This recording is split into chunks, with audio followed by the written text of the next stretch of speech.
Okay.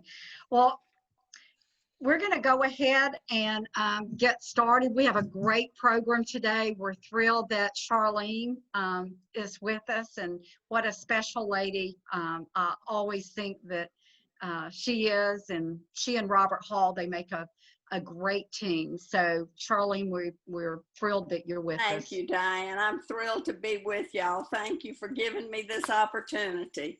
And thank you too, David. I'm going to lead us in our invocation and pledge. So if you would bow your heads, please. Let us pray silently together, each one of us according to our individual beliefs. Let us offer thanks for our food and blessings for one another. Let us be a source of hope for those in need and contentment by those who are lonely. Let us give gratitude for our opportunity to serve Rotary. Amen. Okay, if you'll,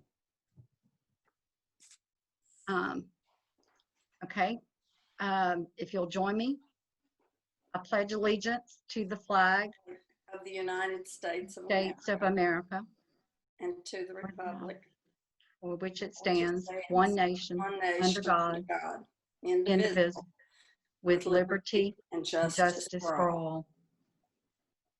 Thank you, David, for providing us a flag. That's nice. We're moving up. Any announcements? I know, Jerry, you wanted to take just a minute to talk about service. Good morning, everyone. Hope y'all are doing well. Just want to let you know that I did send out emails to all the folks that were either voluntold or that volunteered to be on the committees. So waiting to get information back. Wanted to get a meeting on the books before September 1st for all of our fundraisers and service projects so that we don't fall behind, even the ones that are in the spring. So I will keep you all updated. I'm going to likely create some kind of a dashboard, and maybe if we can give a 1 or 2 minute update at each meeting, that would be fantastic. Okay, great. Well, thank you, Jerry, for all your work on that, and we'll make sure that we put you on the program every week so you can provide us with an update. Thank you. Thank you. Anybody else have any other announcements? I love Don's mask. I know. Don, yeah. Did you get that from the Jefferson Club? Yeah, I got it from the Jefferson Club, and it's great. This is a great mask, so everybody should get one. Now I've got the darn stuff too, Diane. Hey, Jerry. I love seeing your face. Love you. Love y'all too. Oh. Okay, if there are no further announcements, David, would you introduce our program, please? More than happy to, President Diane. It's exciting to have our program today. A little background about Charlene and Robert. Great friends, have been great guiders, for lack of a better word, mentors, whatever for us. Robert and Charlene preceded Tim and I as the director from Zone 34, and they gave us a whole lot of guidance and assistance both before and during, but such great people. One of Charlene's passions is the C.A.R.T Fund, Coins for Alzheimer's Trust. Coin for Alzheimer's Trust actually started in the United States, in the southeastern United States, in our parish Zone 33, and it's rapidly spread all over the place. And we've invited Charlene to come and talk to us about it today. Amazing grace. I can't believe that I just lost, that I forgot it. That's okay. Okay, can I start over? Yeah. Amazing grace. This is Vera. Vera loves to sing, she loves to dance, and her memories are fading away. Like me, Vera has Alzheimer's disease. Today, there's no known cure, but some people are doing something to change that. But now I see. Alzheimer's disease. To many of us, it's just a memory loss disease. Every day, individuals battle Alzheimer's, many of them in memory care facilities, such as this one in Rock Hill, South Carolina. Dr. Ben Barr is one of many researchers working to unravel the mystery of Alzheimer's. Alzheimer's is a scary thought. Diseases, cancers, they don't lose your memories. At Emory University, major research is being led by Dr. Alan Levy, who is quick to correct misconceptions about the disease. Normal aging brings along some changes in how fast we think, but Alzheimer's disease is an actual brain disease where brain cells start degenerating. Roger Ackerman of the Sumter, South Carolina Rotary Club is a prominent figure in the search for a cure. Good morning, Carl. Good morning, Roger. Unfortunately, in our family, we experienced Alzheimer's. Just imagine not being able to tell someone you're hungry. I need to go to the bathroom. My throat hurts. I mean, it is unbelievable the change that comes over a very accomplished, loving lady. You know, Carl, I thought Alzheimer's was just something you heard about and it was older people, and I just didn't think it affected anybody I knew. I found that Alzheimer's, almost everybody knows somebody that has this, some form of dementia. Do you remember that first time that you were with your mother-in-law, that she didn't remember you?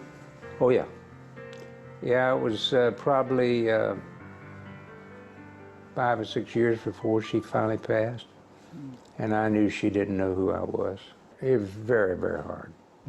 Mama was diagnosed in August of 2006. That was the day life changed. It changed for me personally as far as my mom and a mother-daughter relationship. Tell me about your daughters. Oh, my daughters. Now you're going to make me cry. No. My daughters are the best. And I feel so blessed to have my children that there's not words I can tell you. I don't know how, if I was 50 years old working and Charlene got Alzheimer's, I don't know what I'd do. But I probably need to work. Well, what would I do? I don't know what I'd do. There's going to be a lot of people with Alzheimer's, and that's going to be a huge crunch on national budgets, families, etc. Alzheimer's is a costly and time-consuming illness. You would think such a serious issue demands a complex solution. But does it? Roger Ackerman decided to tackle the problem with a little help from his friends in Rotary. I kept thinking Rotary could do something about research. One day, while having lunch with a friend, the idea came to Roger unexpectedly. And he said to me, he says, you know, $8 to $9 billion in coins change hands every day in America. That was an interesting fact. And at 3 o'clock the next morning, I came out of bed like a bolt, and I thought, that's it. So, Roger decided to ask his Rotary Club to empty their spare change before the meeting. And this was the beginning of C.A.R.T. He started at his local Rotary Club in Sumter, South Carolina, to test the concept. And in about 7 or 8 months' time, we had raised $4,200. And we're not that big a club, so that was pretty darn good. Today, that $4,200 has grown to many millions of dollars for research. But this was more than just a new way to raise money. C.A.R.T. funds go toward funding a very unique need in Alzheimer's research. These funds we raised by putting a bucket on a table at breakfast or lunch, and you put your change or a dollar bill in them, went to research that was granted once a year with the funds we raised to something the federal government would not pay for. High-risk things that are really likely to be impactful are the hardest things to get funded from the federal government. C.A.R.T, it allows researchers to take their best ideas and get money to start doing the research. C.A.R.T came along right when we needed it, It's these types of funding avenues that give small research labs like mine ability to test a new idea that may not get funding from the bigger places like NIH. 100% of every donated dollar goes to research. We've never varied 1 second from that. There's some reports that say music therapy will really help people with Alzheimer's because it gives them a memory they can tie into and recall. Now, Alzheimer's affects the entire brain, but for some reason it's kinder to the right temporal lobe. It's less affected than the rest of the brain. So the part of the brain that's involved in storing memories for music and recognizing music is a little bit different than the part of the brain that gets affected primarily in Alzheimer's disease. So I suspect one of the reasons that people tend to respond well to music is because they still have that brain function. Oh, good job. Every year, C.A.R.T holds an event to honor their grant recipients. And this year's event features some very special guests. There's the Agape Singers. The annual event is the highlight of this program. It's when we receive our research grantees. They see grassroots people working on this, and it puts wind in their sail. I see them leave here with a more of a purposeful intent.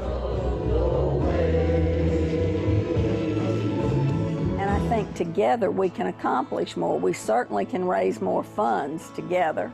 We certainly can create more awareness together. Not everybody, not all 1,580 clubs in our area contributes to C.A.R.T. We need to make people aware.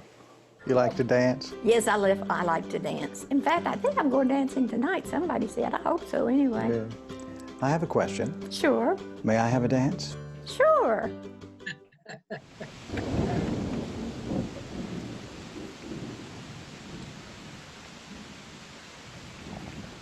Things don't always go according to plan.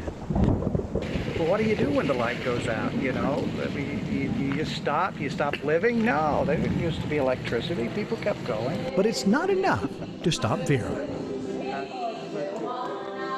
Fortunately, you don't need the right lighting to dance. You just need the right dance partner. You want to learn how to do You that? sure do Come have on. a busy dance card, don't you? Yeah.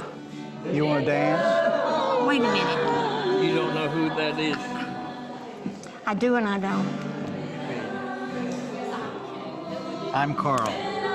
You're kidding. No, I still am. Are you still? Who are you? I'm Vera. Vera. Oh. Well, let's have a dance. How you been feeling? Doing great. It's sad to watch a vibrant life being slowly diminished by an awful disease. But a woman like Vera can give hope to even the darkest situation. Through the darkness, Vera shines brightly, even as the lights grow dim around her.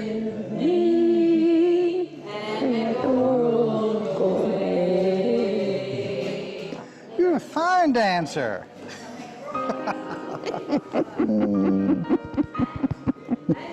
There's not a day I don't think about my mother-in-law. We called her mother-in-love, you know. So, yeah.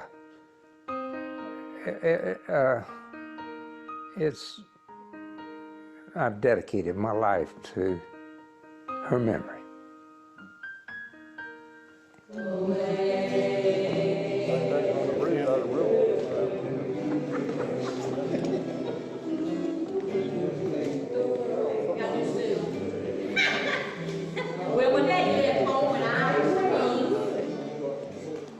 We did it. In the darkness, step on toes.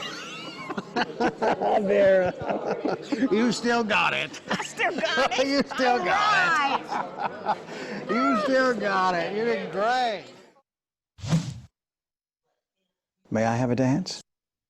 I will tell you that C.A.R.T was started, like David said, in the Southeast. It was started by a fellow named Roger Ackerman, and he is from Sumter, South Carolina. That's where it actually started. And Roger's mother-in-law had Alzheimer's disease, and she was in her early 70s when they found it. And Roger was thinking about Rotary ought to be able to do something about it because it's such a terrible disease. And he said that a friend of his told him one time that something like 8 billion coins change hands in the United States every day. Of course, during COVID, that's not exactly true. But he said it came to him in the middle of the night, and he thought what Rotary could do was maybe collect coins at lunch or at breakfast whenever the clubs meet. And he tried it out in his club, and they made about $4,000 over a period of 8 months or so. And Roger said that, you know, they were a small club. And so he thought that this might be a good thing. And they started it for research. The purpose was cutting edge research, and it still is today. That's the purpose of C.A.R.T. And C.A.R.T is part of, because some people think, well, C.A.R.T's not really a Rotary program, but C.A.R.T is part of what they call Rotary action groups. And there is a Rotary action group for Alzheimer's disease, and C.A.R.T is part of that. And it is a Rotary Board approved program.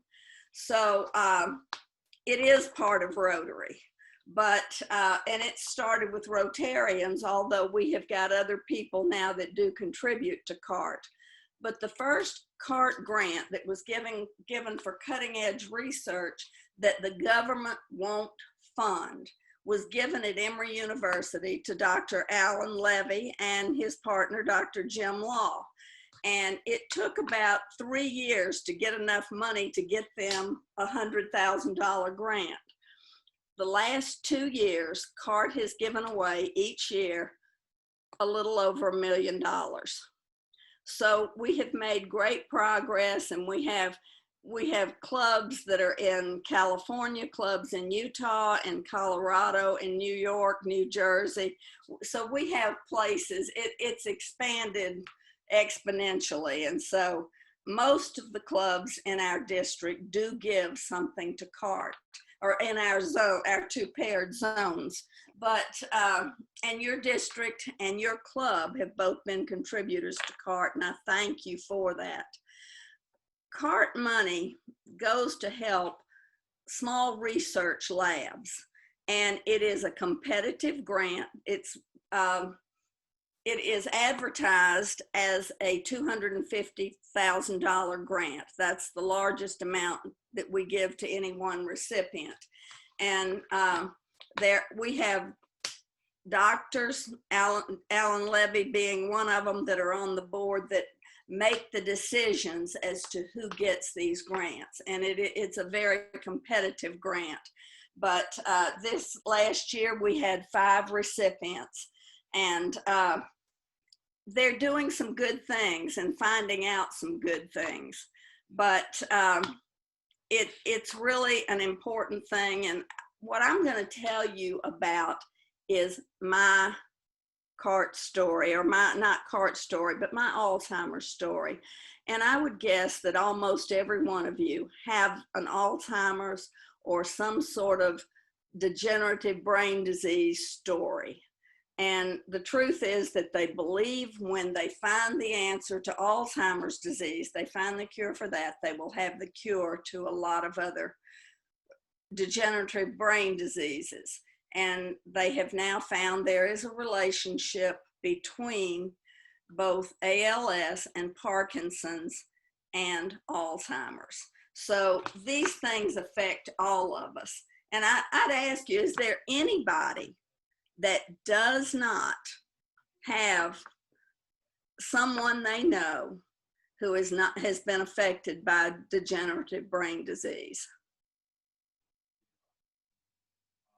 I've spoken to groups of 600 people, and the answer is always the same. Everyone knows somebody. It affects all of us. But I'm going to tell you my story. In 2012, every year anyway, we have a big Christmas pageant. We have like 60 people in our family, and we do the nativity, and the children do that. There are about 25 or 26 children, depending on who gets bigger and older and who's been born. But all in all, there's 60 of us. And every year, my brother, after the pageant, Santa Claus comes, and my brother is Santa Claus. And thank you, David. This is my baby brother and his precious wife, Teresa. Charlie was Santa Claus. He's been Santa Claus since my children were babies, and he has been every year. But in 2012, our youngest granddaughter, C.A.R.T, went to her mother and she said, "Mama, Teresa doesn't know who I am." We decided it was time we had to begin to tell our story. Teresa had not wanted anyone to know. She was embarrassed. People would think she was stupid. People would think that there was, just something terribly wrong with her. And so she hadn't wanted people to know. But 2 years before that, Charlie and Teresa had heard from Dr. Jim Law at Emory University. "I'm sorry, Teresa, but you have Alzheimer's disease." Teresa was 58 years old. Every 60 seconds in the United States, there's a family that hears those words. Today, 6 million Americans live with Alzheimer's disease. There are approximately 45 million worldwide.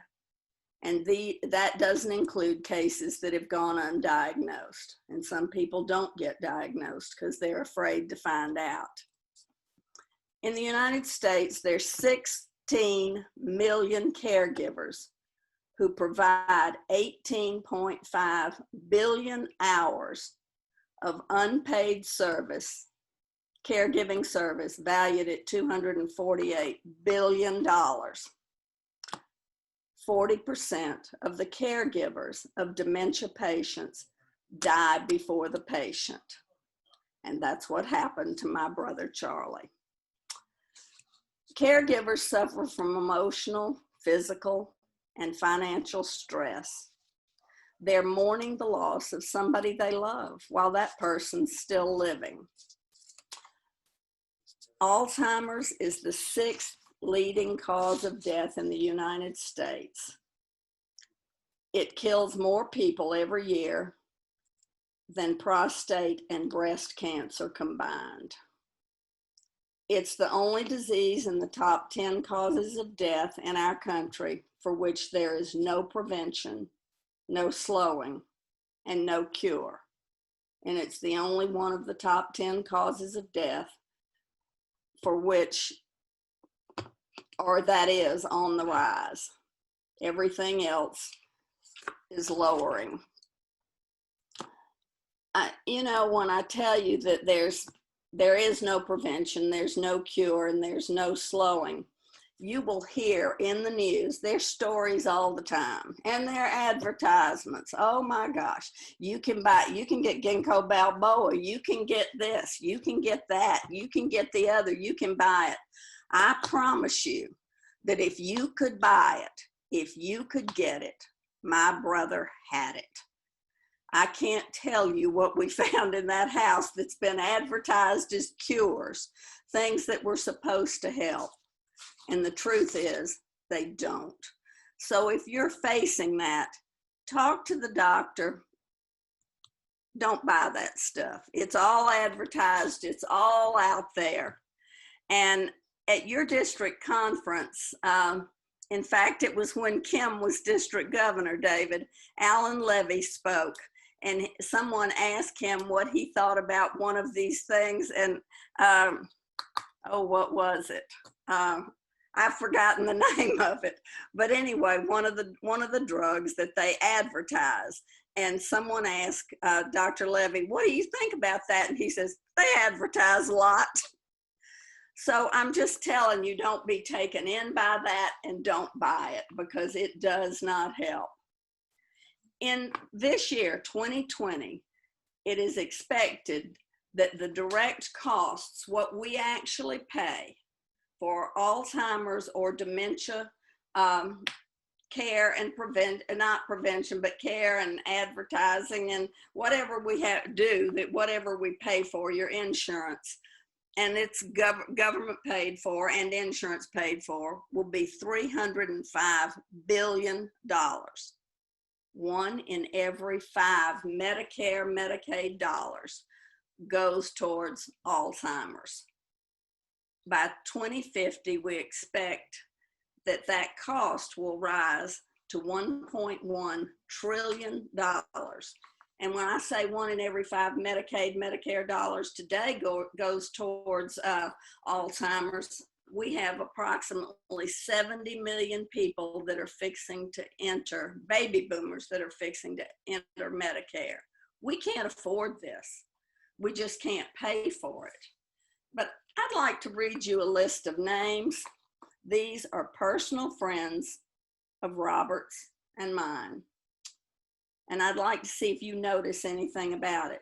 Sharon, Teresa, Alice, Mike, Joan, Donna, Dan, Sue, Lorraine, Marianne, Charlie, Warren, Sally, Luann, Marion, Jim, and Dee.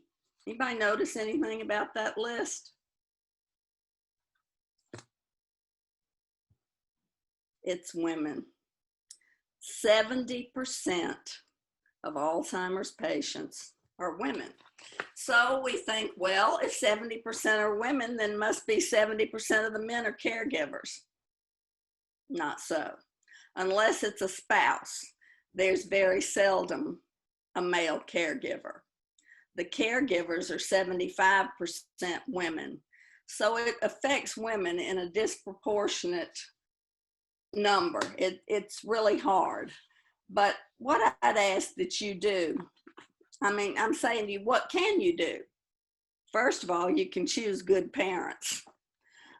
Some people believe that there is, and some research has shown that it's possible that there could be a family connection. There is a researcher this year that's received a grant from C.A.R.T that does not believe that it's family related. So that's good news for people that have it in their family. But first of all, you can live a healthy lifestyle. You know, we're supposed to eat the Mediterranean diet, which I'm afraid about as Americans, most of us don't tend to do that. But living a healthy lifestyle, while it won't prevent dementia, it's good for you anyway. So they think that it could be good, but there's no proof of that really. But I'd ask you to help the people that you know that are affected. They're going to say to you when you say, what can I do to help you? Oh, nothing, we're good. They're not good, but they're not going to tell you that they're not good because they believe that this is their responsibility. They ought to be able to do it. They should do it. And sometimes the patient doesn't want other people involved, but I'll tell you, you can take a meal. You can go cut their grass or have somebody go cut their grass. You can go pick up laundry from the dry cleaners. You could do grocery shopping. You could run some errands they need. You could go and sit and talk to the patient so that the caregiver can go do something else. Maybe they need to go to the doctor. Maybe they need to take a walk. Maybe they need to take a shower. You know, my brother, we talked every morning, and one morning I said, Charlie, I don't know how you keep laughing. And he said, I have two choices. I can laugh or I can cry. When I laugh, Teresa laughs. And if I cry, she cries. So I cry in the shower. So I'm telling you, anything you can do to help this caregiver and the patient is important. It may not be convenient. It's especially hard right now, but there are other things you can do. But for right now, for people that are caregivers, they're really locked up inside. And it is really difficult because many of them cannot leave the patient alone even for a few minutes. You don't know what they're going to do. Are they going to turn on the stove? Are they going to, you know, and Are they going to leave the house? Are they going to get lost? Or they could do almost anything. And so you really can't leave them. But the other thing is people may be afraid to go talk to an Alzheimer's or a dementia patient because they don't make sense a lot of the times. And what we learned is they don't have to make sense. If they tell you, oh, I went to a birthday party today, your answer to, and you know they didn't, you don't want to tell them, no, dear, you didn't go. You want to say something like, I hope you had a good time. Because it doesn't matter. It really doesn't matter. The thing is, you want to affirm whatever they say, and don't be afraid to do it. They may tell you the same thing 10 minutes. They told you 10 minutes ago. They may tell you the same story 10 times in 10 minutes. But you're doing it to help the caregiver and to make this person feel comfortable. I'd ask you to tell your story. Everybody has a story. Everybody knows somebody. And if you have something that you can tell your story, because people, there still is a stigma attached to this, and people are uncomfortable sometimes thinking they don't want anybody to know they have a brain disease. And Alzheimer's is a brain disease. It's not a choice, it is a disease.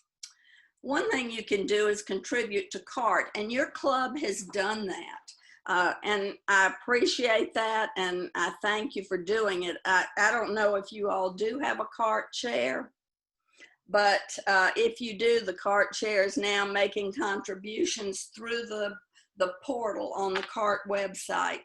And the C.A.R.T website is, you make your contributions to your club or through your club, and then you can, your C.A.R.T chair will make the contributions through the portal. It makes it much easier, but you do have a good C.A.R.T chair in Gene Wyndham. And if you have, he's from Blairsville, and if you do have C.A.R.T questions, he certainly can answer those if they're technical questions. You have other questions, call me, but if it has to do with the portal and it's technical, call Gene.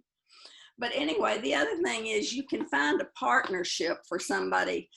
There's programs around that can help the caregivers, and there's a partnership program through Emory called the Cognitive Empowerment.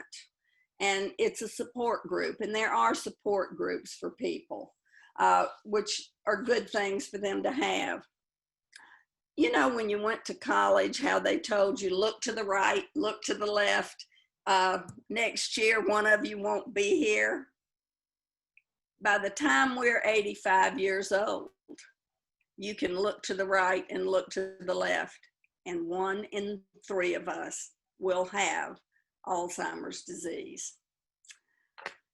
Ebenezer Scrooge said to the ghost, are these things that must be, or are these the things that may be? Friends, it's up to us whether these things will be or whether they may be, and we just don't have time to wait. I want to thank you. I appreciate y'all taking the time to listen. I wish you luck with your club. I know, Diane, y'all are going to be doing great things. And I know David has told me y'all have had projects going on, and, you know, it's wonderful. And I'm really proud of y'all for managing to do that. And he says you have not missed one meeting since COVID-19 started, and that is probably a record. I've talked to some other clubs that they've missed lots of meetings, but this is great, and I want to thank you. But I do have to give one more plug real quick. I want you to understand that as passionate as I am about C.A.R.T and as concerned as I am about Alzheimer's disease, it's important that we remember that Rotary's #1 external project is polio eradication. And we will not leave that. We will not do anything else major. Rotary will not, at least until polio eradication is complete. And Robert and I are both all in where that is concerned. It has to be done. We gave our word. and it must be done, because if we do not complete this, then our word as Rotarians is no good. So it's really important. And by the way, we're doing really well. Africa is now polio free. So we're down to 2 remaining countries, and Pakistan's our biggest problem right now. But thank you all. I appreciate you letting me talk, and good luck. Thank you, Charlene. Thank you, Diane. And thank you for sharing your story. I think that really brings it full circle back for us. We can certainly hear the passion that you have for the program, and you are one of the kindest, sweetest ladies I think that I've ever met. So I just want to say thank you for sharing with us today. And in your honor, we have a book that I'm trying to get it, make sure I've got it right here. I don't know if you can see it. Here we go. There we go. It is, you can see the little rabbit with the, okay.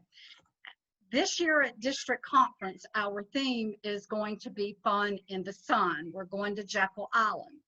And we are going to present every speaker with a book that will be donated in your honor to our partners in education. We have 2 schools that we support. It will go to their library.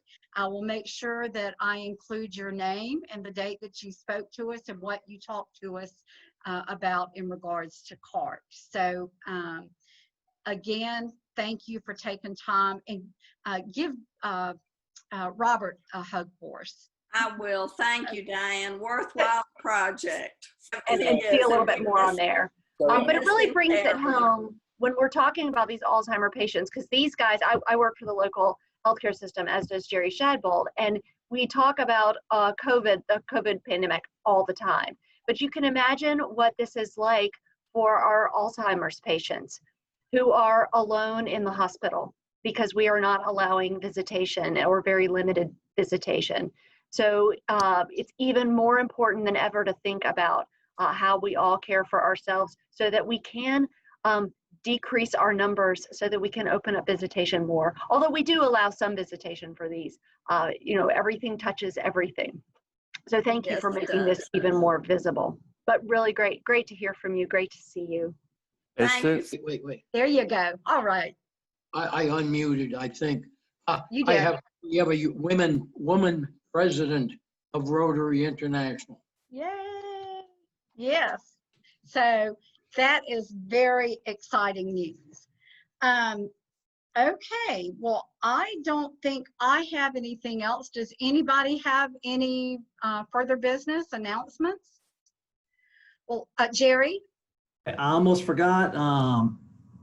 Mark your calendars, please, for September 3rd from 4 to 7. We're going to be distributing food with the Georgia Mountain Food Bank. I'm working on getting in touch with the Gainesville president, and we were going to do that together with them. Again, from 4 to 7, the location will be is to be determined, but we'll need 15 to 20 volunteers. They expect a large crowd. What date is that, Jerry? September 3rd. You'll be getting an email once I get a location locked down. Okay. And that'll be our first service project of the year, I believe. Okay, that's great. Well, we look forward to that, Jerry. And I would like to say that on August the 25th, we're going to have our first classification talk. Eric will be presenting that. We are working on our programs. We might have a couple of little glitches in our program scheduling. That would be my mistake. David is patiently working with me so that we can get that updated. But again, thank you all for your service to Rotary. I hope you have a great week. Don and Jerry, take care. Charlene, thank you for being with us. Thank you. And everybody, see you next Tuesday. Oh, 4-way test, I'm sorry. How can I forget that? I've been in Rotary 30 something years. Okay, the 4-way test, I'll lead us in that. Is it the truth? The truth. Is it fair to all concerned? Will it build goodwill and better friendships? Will it be beneficial to all concerned? And Dawn? Is it the truth? I mean, is it fun? There you go. All right. Yes. Everybody take care. Have a great week. Thanks, Get better, Diane. Dawn. Great program. Bye-bye.